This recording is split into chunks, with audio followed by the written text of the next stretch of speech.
अस्सलाम वालेकुम लब्बैक या रसूलुल्लाह सल्लल्लाहु अलैहि वसल्लम। Welcome to the platform of Khadim Hussain Rizvi medical service. आज का हमारा टॉपिक है synthesis and degradation of glycogen MBBS second year topic, video provided by biochemistry department of KHRMS. आइए सबसे पहले हम डिस्कस करेंगे ग्लाइकोजन की सिंथेसिस। ज़ाहिर सी बात है, ग्लूकोज जो है जब वो मिल जाते हैं तो ग्लाइकोजन बनता है। अच्छा, सबसे पहले आप डिस्कस करते हैं कि भाई ये मेरे पास ग्लूकोज 6 फॉस्फेट, यानी कि ग्लूकोज के 6 वाले हमारे पास कार्बन पे क्या लगा हुआ है, फॉस्फेट। ठीक हो गया। Under the presence of phosphoglucomutase हमारे पास ये कन्वर्ट हो गया 6 से 1 फॉस्फेट, यानी कि ग्लूकोज के पहले 6 कार्बन पे लगा हुआ था फॉस्फेट, अब वो कहाँ पे लग गया, 1 पे लग गया। अच्छा, फॉस्फेट। अच्छा, ये हमारे पास रिवर्सिबल रिएक्शन हो गया। साथ ही हमारे पास ये आ गई यूटीपी। ठीक हो गया। यूटीपी से आप इस तरह करें कि एक ये वाला, ये ग्लूकोज के साथ जो फॉस्फेट लगा था ये, और इधर से एक आप फॉस्फेट निकालें तो पीछे क्या बचेगा, यहाँ पे यूडीपी बच जाएगा, और साथ में ये वाला फॉस्फेट और ये वाला फॉस्फेट मिल मिला के अलहदा आ जाएंगे। और अब देखिए ये क्या होने वाला है कि under the presence of UDP, जहरी बात है, एक तो यूडीपी इस्तेमाल हो रहा है, साथ में ग्लूकोज बच गया। यूडीपी ग्लूकोज फॉस्फोराइलेज, यानी कि हमारे पास ग्लूकोज से भी और यूटीपी से भी हमारे पास ग्लूकोज को हटाया गया और ग्लूकोज और यूडीपी को हमारे पास मिला दिया गया। 2 फॉस्फेट अलग आ गए और ये रहा हमारे पास यूडीपी और ग्लूकोज को मिला दिया गया। अब एक बात याद रखना, यहाँ पे जो हमारे पास कार्बन है ना वो 4 कार्बन है, और यहाँ पे जो कार्बन है वो हमारे पास 1 कार्बन है। ठीक हो गया। आगे भी ये काफ़ी हमारी बहस जो है होगी इस पे। अभी ये आ गई मेरे पास ग्लाइकोजेनिन, यानी कि एक प्रोटीन है जिसके साथ हमारे पास टायरोजिन का हमारे साथ OH लगा हुआ। टायरोजन मतलब कि अमाइनो एसिड के हमारे पास यहाँ पे OH लगा हुआ। अब ये OH क्या करेगा, सिंपल सी बात है कि भाई ये जो ग्लूकोज है ये यूडीपी से हट कर जाके किसके साथ अटैच हो जाएगा, ग्लाइकोजेनिन के साथ। देखते हैं किस तरह भाई, ये हमारे पास इस तरह आके अटैच हो गया, सिंपल। और ये ग्लाइकोजेनिन खुद ही जो है ना ये रिएक्शन कैटलाइज करती होती है। अब असल में ना जो ग्लाइकोजन आपने बनाना है ना उसके लिए आपको एक प्राइमर की जरूरत है। ये जो ग्लाइकोजेनिन है ना ये एक प्लेटफॉर्म दे रही है। हमारे पास जो ग्लाइकोजन सिंथेसिस एंजाइम है कि भाई ये मैं एक प्लेटफॉर्म दे रही हूँ कि भाई ये ग्लूकोज सारे के सारे कंबाइन हो रहे हैं, तुम उसको क्या कर देना, इलोंगेशन कर देना। लिहाजा साबित हुआ कि glycogen synthesis is not available for the initialization of the glycogen synthesis, instead it causes the elongation of the glycogen. अच्छा, अब ये हमारे पास कौन सा आगे एंजाइम आ गया जी। अच्छा, साथ ये 4 पार्ट आ गया। अगला भी देखना, ये ग्लाइकोजन दोबारा से 2-3 ग्लूकोज मॉलिक्यूल्स जो अपने साथ अटैच करेगी, ये 1-2 और अटैच कर ली उसने, और ये यहाँ पर हमारे पास यूडीपी अलहदा हो गया। अब क्या होने वाला है, under the presence of glycogen synthesis that is, जो क्या करेगा हमारे पास, इलोंगेशन करेगा। अभी देखना इसने क्या कर दिया, ये इलोंगेशन कर दी। अच्छा, ये इलोंगेशन किस तरह हो रही है, देखना। ये मेरे पास ग्लूकोज का हमारे पास 4th कार्बन मौजूद था। 4th कार्बन अगले वाले ग्लूकोज कार्बन के 1 कार्बन पे अटैक करता है और 1,4 अल्फा 1,4 बॉन्ड बना देता है, ग्लाइकोसिडिक बॉन्ड। लिहाजा हमारे पास साबित ये हुआ कि यहाँ पे हमारे हर 2 ग्लूकोज मॉलिक्यूल के दरमियान अल्फा 1,4 ग्लाइकोसाइडिक बॉन्ड जो है हमारे पास बने हुए हैं। ये देखिए ये सारे के सारे कौन से हैं, अल्फा 1,4 बॉन्ड्स। अच्छा, अभी इस चीज को जरा समझिए।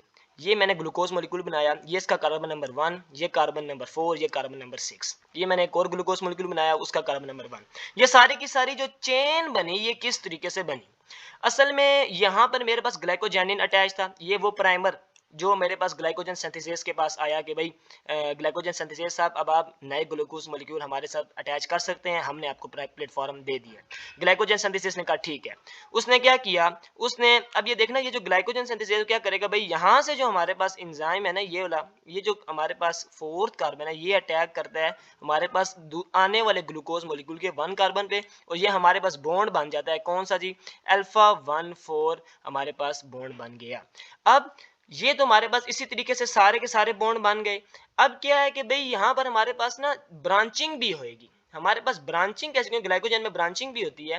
ब्रांचिंग एंजाइम जो है वो देखें क्या कर रहा है, वो साइड पे लगा रहा है। अब जरा समझिए क्या हुआ, असल में जब तकरीबन यहाँ पर 8 से 10 जो हमारे ग्लूकोज मॉलिक्यूल्स हुए ना, उसने क्या किया, ग्लाइको हमारे पास जो ब्रांचिंग एंजाइम था उसने क्या किया, इस अल्फा 1,4 बॉन्ड को तोड़ा, और जो यहाँ के साथ बाकी ग्लूकोज मॉलिक्यूल अटैच थे, मिसाल के तौर पर मैं इस वाले ग्लूकोज की बात कर रहा हूँ, ठीक है, ये बाकी इसके साथ अटैच है।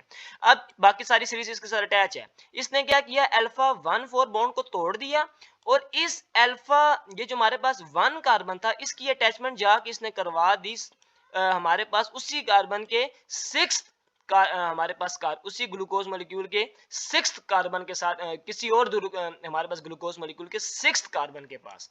सिंपल सी बात क्या हुई, मिसाल के तौर पर यहाँ पे हमारे पास कौन सा बॉन्ड मौजूद था, 1,4 बॉन्ड मौजूद था। हमारे पास ब्रांचिंग एंजाइम ने क्या किया कि इट क्लीव्ड हमारे पास alpha 1,4 bond and it took all this chain and उसको लेकर कहां पर गया, मिसाल के तौर पर यहां पर लेकर गया। यहां पे हमारे पास कौन सा कार्बन मौजूद था, 6 कार्बन, और उसने ये जो मेरे पास तोड़ा था इसने ग्लूकोज, इसका कौन सा वाला हमारे पास एंड फ्री था, 1। इसने 1 वाले को जाके किसी दूसरे ग्लूकोज मॉलिक्यूल के 6 कार्बन के साथ इसने जोड़ दिया। ये हमारे पास काम होता है ब्रांचिंग एंजाइम। तो लिहाजा हम इसको कह सकते हैं कि भाई इस एंजाइम ने 1,4 से हमारे पास जो है कहां की तरफ जाके इसने चढ़ाई की, 1,6 की तरफ, यानी कि इसने 1,4 से 1,6 हमारे पास जो है वो बॉन्ड बनाया। Trans glucosidase activity, 1 alpha 1,4 to alpha 1,6 trans glucosidase activity. ये थी हमारे पास सारी की सारी डिस्कशन हमारे पास कि भाई ग्लाइकोजन सिंथेसिस कैसे होती है। अब देखें हमारे पास वो ग्लाइकोजन बन गई थी सारी की सारी, अब हमने उस ग्लाइकोजन को तोड़ना है, उसकी ग्लाइकोजन मेटाबॉलिज्म करनी है। ग्लाइकोजन मेटाबॉलिज्म के लिए देखें मेरे पास अब ये ग्लाइकोजन उसी तरीके से ये 1 बॉन्ड, ये 4 बॉन्ड, और ये मेरे पास सारी की सारी वो चेन बन गई। अच्छा ये वाला मेरे पास वही वाला जो अल्फा मेरे पास आया था ना 1,6 बॉन्ड, जो अभी मैंने ताज़ा बनाया, और ये वाला एंड मेरे पास 4 हो गया, यानी कि ये सारे के सारे ग्लाइकोजन है। अच्छा ये हमारे पास ब्रांचिंग हुई हुई है, और तकरीबन यहाँ पे जो इस वाला ये वाला जो ग्लूकोज है इसका यहाँ पे कार्बन नंबर हमारे पास कौन सा है जी, 6 कार्बन है। इस वाले ग्लूकोज का हमारे पास कौन सा कार्बन है यहाँ पे 6, और इस वाली ग्लूकोज का हमारे पास कौन सा कार्बन इस वाली कार्बन के साथ अटैच होया हुआ है 1, तभी तो ये 1,6 बॉन्ड बना है। और इन सारों के अंदर कौन सा बॉन्ड है, 1,4, इन सारों के अंदर भी कौन सा बॉन्ड है, अल्फा 1,4। अच्छा अब क्या होने जा रहा है कि भाई आप सिंपली ना, अब मैं इस वाले ग्लूकोज मॉलिक्यूल की बात करूंगा। सिंपली क्या करते हैं आप, under the presence of water, और आप इसको अल्फा 1,4 लाइसोसोमल ग्लूकोसाइडेज, यानी कि इस ग्लूकोज के अंदर आप सिंपली वाटर डाल दें, और वाटर डालने के बाद ये वाला एंजाइम इस्तेमाल कर लिया, तो आपके पास देखें सिंपली ग्लूकोज मॉलिक्यूल आ जाएगा, जाहिर बात है ग्लूकोज रिलीज हो जाएगा। अच्छा एक तो ये तरीका हो गया। दूसरा तरीका क्या है जी, अगर आप वाटर नहीं डालते आप उसमें फॉस्फेट डाल दें, मिसाल के तौर पर यही आपके पास ग्लूकोज है, इसमें आप देखें ये वाला जो साइड हमारे पास 4 है, तो ये वाली जो साइड है उसमें कौन सा हमारे पास कार्बन है, 1 कार्बन। इस फॉस्फेट को आपने इस कार्बन के साथ अगर मिला दिया तो हमारे पास कौन सा बन जाएगा, ग्लूकोज।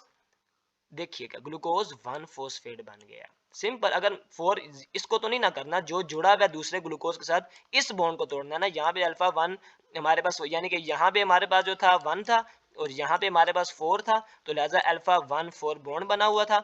और क्या हुआ कि इस फॉस्फेट को हमने इस 1 वाले के साथ अटैच किया, बाकी सारा ग्लूकोज ये वैसे ही रहा, और ये वाला जो ग्लूकोज है इसके 1 कार्बन पे फॉस्फेट लगा के हमने इसको अलग कर दिया। अच्छा आगे क्या आ गया, ये 2 तरीके हो गए। तीसरा तरीका क्या है कि भाई ये इस पहले वाला हमने कौन सा तोड़ा था, इसी अल्फा 1 को तोड़ा, अल्फा 1,4 को तोड़ा, दूसरे में भी अल्फा 1,4 को तोड़ा, लेकिन एक वाले अल्फा 1,4 में हमने वाटर डाल के तोड़ा, एक वाले में हमने फॉस्फेट डाल के तोड़ा। इनके एंजाइम्स का नाम याद रखें, ये वाला ग्लाइकोजन फॉस्फोराइलेज था, और ये वाला हमारे पास अल्फा 1,4 लाइसोसोमल ग्लूकोसाइडेज था।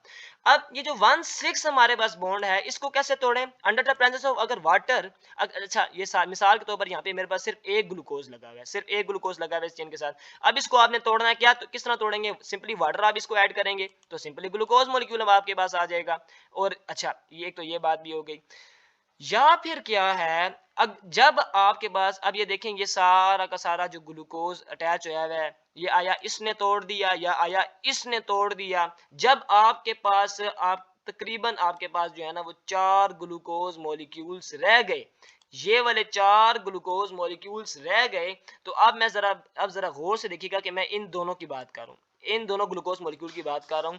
असल में इस वाले ग्लूकोज का यहां की तरफ जो एंड है वो है 4, और इस वाले ग्लूकोज का यहां की तरफ जो एंड है वो कौन सा है, 1। अच्छा एक तो बात ये हो गई। अब हमारे पास एक एंजाइम होता है, उसने क्या किया, उसने सिंपली ये किया, जरा गौर से देखिएगा कि भाई इन 3 कार्बन्स को इसने उठाया, इन सारे के सारे कार्बन्स को इसने उठाया, और यहां से इसने 1,4 बॉन्ड को तोड़ दिया, और इस ग्लूकोज के 4 कार्बन से इसने सारी की सारी ये 3 ग्लूकोज उठा के इस वाले ग्लूकोज के साथ जाकर अटैच कर दी। जरा गौर से देखिए, ये मेरे पास ये वाली चेन है, ये वाली जो चेन है ना असल में यही वाली चेन है, और यहाँ पे मेरे पास कौन सा बॉन्ड मौजूद है, 4। अब देखना यहाँ से मेरे पास कार्बन नंबर 1 और ये वाला जो हमारे पास ग्लूकोज था 4, इनके दरमियान जो बॉन्ड था ये टूट गया, और इसने इस इस वाले ग्लूकोज मॉलिक्यूल के 4 कार्बन से उठा के इस वाले ग्लूकोज मॉलिक्यूल के 4 कार्बन पे जाके इसने इसको अटैच कर दिया, देखा। और इस एंजाइम का नाम क्या हो गया, D branching enzyme 4 to 4 transferase activity. अब ये 4 to 4 ट्रांसफेरेज एक्टिविटी की समझ में आ गई नहीं, मैं इसके लिए मैंने आपको ये सारी डिटेल बताई। अच्छा, आगे की तरफ क्या हो गया, अब ये देखें जरा, यहाँ पे जो मेरे पास ग्लूकोज 1 फॉस्फेट बच गया, या मेरे इस पूरी की पूरी ग्लाइकोजन मेटाबॉलिज्म में या ग्लूकोज बन रहा है या मेरे पास ग्लूकोज 6 फॉस्फेट बन रहा है। जो ग्लूकोज बन रहा है वो तो ठीक है, हमारे पास इस्तेमाल हो जाएगा। जो ग्लूकोज 1 फॉस्फेट बन रहा under the presence of phosphoglucomutase cytosol में, वो हमारे पास ग्लूकोज 6 फॉस्फेट में कन्वर्ट हो गया। और लिवर में जाके ग्लूकोज 6 फॉस्फेट किस में कन्वर्ट हो गया, under the presence of glucose 6 phosphatase simple glucose में कन्वर्ट हो गया। अच्छा, आप ये जरा बात याद रखिएगा, डिजीजेस भी यहाँ पे देख लें। मैंने तकरीबन यहाँ पर ना आपके पास जो मेन एंजाइम्स हैं वो आपने याद रखने हैं। एक तो ये वाला जो आपके पास ये ग्लूकोज बना रहे हैं, जो आपके पास ना एंजाइम ये बना रहे हैं, देखें पहला ये था अल्फा 1 फॉर लाइसोसोमल ग्लूकोसाइडेज। यहाँ पर अगर ये एंजाइम ना हो तो पॉम्प्स डिजीज हो जाती है। अगर आपके पास ग्लाइकोजन फॉस्फोराइलेज ना हो तो मैकार्डल सिंड्रोम हो जाता है। और अगर आपके पास फॉस्फोग्लूकोमाइड हमारे पास जो है वो म्यूटेज ना हो, सॉरी, ये वाली जो डिजीज है हमारे पास जो वॉन जिरकी डिजीज है, वो इस फॉस्फोग्लूकोमाइटेज के साथ नहीं, बल्कि ये जो डिजीज है ये हमारे पास होती है ग्लूकोज 6 फॉस्फेटेज डिफिशिएंसी की वजह से। यानी कि अगर ये वाला जो एंजाइम है, इसको गलती से मैंने यहाँ लिख दिया, ये वाला जो हमारे पास डिजीज है वॉन जिरकी डिजीज, वो ग्लूकोज 6 फॉस्फेटेज एंजाइम की डिफिशिएंसी की वजह से होती है। अच्छा, अब हम देखने वाले हैं कि भाई हम रेगुलेशन किस तरह कर सकते हैं ग्लाइकोजन की डिग्रेडेशन को। सिंपल सी बातें याद रखना। ये मेरे पास एक एंजाइम है फॉस्फोराइलेज काइनेज। असल में इसका एक होता है सब यूनिट जिसका नाम होता है कलमोडोलिन। ये हमारे पास एक इसका सब यूनिट होता है। ये हमारे पास एक प्रोटीन होती है और साथ में हमारे पास ये, अगर अब जरा बात गौर से सुनना, एक मसल है वो हमारे पास कंट्रैक्ट कर रही है, वो वर्क कर रही है। सिंपल सी बात, जब वर्क हो रहा होता है तो सार्कोप्लाज्मिक रेटिकुलम से क्या चीज़ निकलती है, कैल्शियम निकलता है। असल में वो कैल्शियम जाके बाइंड कर जाए अगर कैलमोडोलिन के साथ, तो ये असल में बना देता है एक कम्प्लेक्स जिसको हम कहते हैं कैलमोडोलिन कैल्शियम कम्प्लेक्स, जो कि इस फॉस्फोराइलेज काइनेज को क्या कर देता है, हमारे पास एक्टिव कर देता है। और ये फिर आगे जाके ग्लाइकोजन को ग्लूकोज में कन्वर्ट कर देती है। एक तो ये बात होगी कैल्शियम वाली कि भाई कैल्शियम रेगुलेट कर रहा होता है। जब कैल्शियम लेवल डाउन हो जाएगा तो ये भी हमारे पास डाउन हो जाएगी, तो फिर ग्लाइकोजन ग्लूकोज में फिर कन्वर्ट होना भी कम हो जाएगा। एक तो ये पाथवे। दूसरा पाथवे ये है कि आपकी जो एएमपी होती है वो क्या करती है, सिंपली ग्लाइकोजन फॉस्फोराइलेज को ग्लाइकोजन फॉस्फोराइलेज में कन्वर्ट करती है एक्टिव फॉर्म में। अच्छा, ना यहाँ पे फॉस्फोराइलेशन हुई है ना यहाँ एएमपी वाली बात में फॉस्फोराइलेशन हो रही है। सिंपली ये एंजाइम्स को एक्टिव कर रहे हैं और वो आगे से एक्टिवनेस वो इस तरह दिखाते हैं कि ग्लाइकोजन को ग्लूकोज में कन्वर्ट कर देते हैं। अब मैं बात करने वाला हूं सीएएमपी डिपेंडेंट पाथवे के भाई जब हार्मोन्स आएंगे और आगे जाके जब फॉस्फोराइलेशन के जरिए काम चलेगा। देखिए हमारे पास ये आए हार्मोन ग्लूकागोन और इपिनेफ्राइन। इन्होंने क्या किया, ये आके हमारे पास सेल पे अटैच हुए वहां पर, और उसके बाद उसी वहां पे जहाँ रिसेप्टर में अटैच हुआ तो एटीपी हमारे पास एडिनाइल साइक्लेज की प्रेजेंस में किस में कन्वर्ट हो गया, सीएमपी में। सीएमपी ने क्या किया कि भाई उसने अब जो ये फॉस्फोराइलेज काइनेज एक मैंने यहाँ पे मेंशन किया, ये वाला जो फॉस्फोराइलेज है इट इज सीएमपी डिपेंडेंट। अब ये क्या करेगी, CAMP फॉस्फोराइलेज काइनेज के 4 यूनिट्स होते हैं जिसमें से 2 को बाहर निकाल देगी और बाकियों को क्या कर लेगी, फॉस्फोराइलेट। तो लिहाजा फॉस्फोराइलेज काइनेज क्या हो जाएगा, एक्टिव। यानी कि CAMP ने फॉस्फोराइलेज को, सिंपल सी बात याद रखें, एक्टिव कर दिया।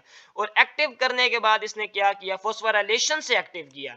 और अब इसने फॉस्फोराइलेशन ने क्या किया, ये देखें, इसने इस ग्लाइकोजन फॉस्फोराइलेज को ग्लाइकोजन फॉस्फोराइलेज में कन्वर्ट किया, लेकिन साथ में फॉस्फोराइलेशन कर दी। यानी कि अब ये एक्टिव हो गया है। अब जो है ये पहले CAMP भी इसको एक्टिव कर रही थी, लेकिन इस CAMP वाले पाथवे ने by the help of phosphorylation glycogen phosphorylase के इनएक्टिव फॉर्म को एक्टिव फॉर्म में कन्वर्ट कर दिया। अच्छा, अब आगे देखें कि ये जो ग्लाइकोजन फॉस्फोराइलेज है जो एक्टिव फॉर्म है, इसको जो है इनहिबिट कौन सी कर रही है, हमारे पास प्रोटीन फॉस्फेटेज 1 जो है इसके ऊपर हमारे पास नेगेटिव इंपैक्ट लेकर आ रही है। और इंसुलिन जो है वो क्या करती है, देखें, यानी कि इसको वापस इसने इनएक्टिव फॉर्म में कन्वर्ट कर दिया। और इंसुलिन जो है ना वो इसके ऊपर पॉजिटिव इंपैक्ट डाल रही है इस प्रोटीन। अब देखें ना, सिंपल सी बात है, जब आपको ग्लूकोज ज्यादा नहीं चाहिए तो आपने इसको क्या करना है, वापस कन्वर्ट करना है। तो इसके लिए क्या है कि इंसुलिन बढ़ जाती है, इंसुलिन का लेवल इंक्रीज होता है, वो इस एंजाइम को एक्टिव करती है और ये एंजाइम इसको वापस कन्वर्ट कर देता है। तो लिहाजा ग्लाइकोजन ग्लूकोज में कन्वर्ट नहीं होएगा, तो लिहाजा ग्लूकोज की अमाउंट ब्लड में कम हो जाएगी। ये बात भी हमारे पास हो गई। अगली बात ये है कि मैंने यहाँ पर आपको ब्रेक लगवाई थी थोड़ी देर के लिए। ये जो फॉस्फोराइलेज काइनेज था ना, ये किस तरीके से काम करेगा, देखें इसकी तो हमारे पास एक्टिवेशन होगी विदाउट फॉस्फोराइलेशन, लेकिन ये क्या करता होता है, ये ग्लाइकोजन फॉस्फोराइलेज को ग्लाइकोजन फॉस्फोराइलेज में कन्वर्ट कर देता है, यानी इनएक्टिव फॉर्म को एक्टिव फॉर्म में कन्वर्ट कर देता है, और यही फिर आगे जाके ग्लाइकोजन को ग्लूकोज में कन्वर्ट कर देती है। लिहाजा कालमोडोलिन वाली और ये कालमोडोलिन वाली और कैल्शियम वाली जो हमारी बात थी, और सीएमपी वाली जो बात थी, इट वाज विदाउट फॉस्फोराइलेशन। और ये जो हार्मोन्स वाली जो मैंने बात की अभी कि भाई वो फॉस्फोराइलेज काइनेज जो कि सीएमपी डिपेंडेंट है, वो उसमें हमारे पास फॉस्फोराइलेजेशन होती है किसकी, इस ग्लाइकोजन फॉस्फोराइलेज की, जिसकी वजह से वो फिर एक्टिव, पहले भी एक्टिव हुआ था लेकिन इस बार विद द हेल्प ऑफ फॉस्फोराइलेजेशन वो एक्टिव हुआ, उसने ग्लाइकोजन को ग्लूकोज में कन्वर्ट किया। अगली हमारे पास क्या आ जाती है सिचुएशन, थैंक्स फॉर वाचिंग तो है, लेकिन एक चीज़ मेरे पास रह गई थी आखिर में, ज़रा ये भी देख लें कि भाई असल में जिसमें ना हाइपरलिपिडीमिया, हाइपर यूरिसीमिया और हाइपोग्लाइसीमिया ये हमारे पास, और हाइपर ग्लाइकोजन आ जाए, यानी कि ये तीन symptoms hypoglycaemia, hyper uricaemia, hyperlipidaemia और हाइपर ग्लाइकोजन, अब ये जिसमें आ जाए तो उस डिजीज़ का नाम होता है वोन गिर की डिजीज़। ठीक हो गई, ये वही वाली ग्लूकोज 6 हमारे पास फॉस्फेटेज डिफिशिएंसी वाली जो हमारे पास डिजीज़ थी, वो मैंने जो गलती से फॉस्फोग्लूकोम्यूटेज में लिखी हुई थी, ये सिम्टम्स याद रखिएगा। इसी तरीके से जब आपको मायोग्लोबिनुरिया और साथ में हमारे पास क्रैम्प्स और स्ट्रेनस एक्सरसाइजेस की वजह से जो आपके पास ये दोनों सिम्टम्स आ जाते हैं, इनको आपने याद रखना है कि भाई ये मैकार्डल डिजीज़ का जो है वो साइंस एंड सिम्टम्स हैं। मैकार्डल एक वही ग्लाइकोजन जो हमारे पास फॉस्फोराइलेज वाली जो थी हमारे पास, जब हमने फॉस्फेट डाल के ग्लाइकोजन को तोड़ा था। और आखिरी ये जब कार्डियोमेगैली या फिर आपको रेस्पिरेटरी फेलियर, डायफ्राम वीकनेस नज़र आ जाए, तो उस डिजीज़ का हमारे पास नाम होता है पॉम्प्स डिजीज़। और ये वाली वही थी वो जो हम अल्फा 1 लाइसोजाइमल ग्लूकोसाइडेज एंजाइम की प्रेजेंस में वाटर डालकर हम ग्लूकोज को बाहर निकाल रहे थे। तो this was all the video, now thanks for watching, जज़ाकल्लाह।